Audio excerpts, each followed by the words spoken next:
நேருவுக்கு வந்து முன்னாடி ஒரு கர்ஸ் இருந்தது. என்ன அப்படின்னா, அவர் வந்து ஒரு முறை ஜெயிச்ச தொகுதியில இன்னொரு முறை ஜெயிக்க மாட்டார் அப்படின்னு சொல்லிட்டு. 89ல வந்து லால்குடியில ஜெயிச்சு 91ல தோத்து போனார். 96ல திருப்பி ஜெயிச்சார். 2001ல அவர் ஜெயிக்கல.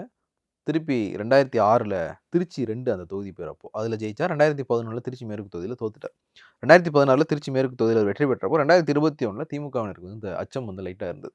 தொடர்ச்சியா 2 முறை வந்து ஜெயிக்க மாட்டாரே அப்படின்னு சொல்லிட்டு. ஆனா வந்து 2021லயும் வந்து வெற்றி பெற்றுட்டார். தொகுதி வந்து இன்னும் வந்து அவருடைய கைக்குள்ள தான் இருக்கு. அவருக்கு இருக்கிற தனிப்பட்ட செல்வாக்கு, அதே மாரி தொகுதியினுடைய அங்க இருக்கிற ஈக்குவேஷன்ஸ் எல்லாமே சேர்த்து வந்து நேருவுக்கு சாதகமா தான் இருக்கும். நேரு தான் வந்து திருச்சி மேற்கு தொகுதியில வந்து களமிறங்குவார்.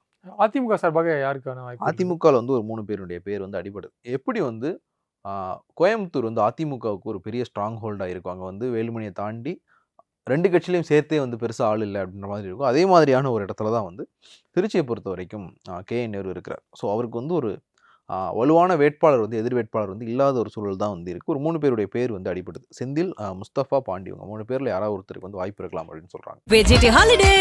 GT Holidays, South India's #1 travel brand.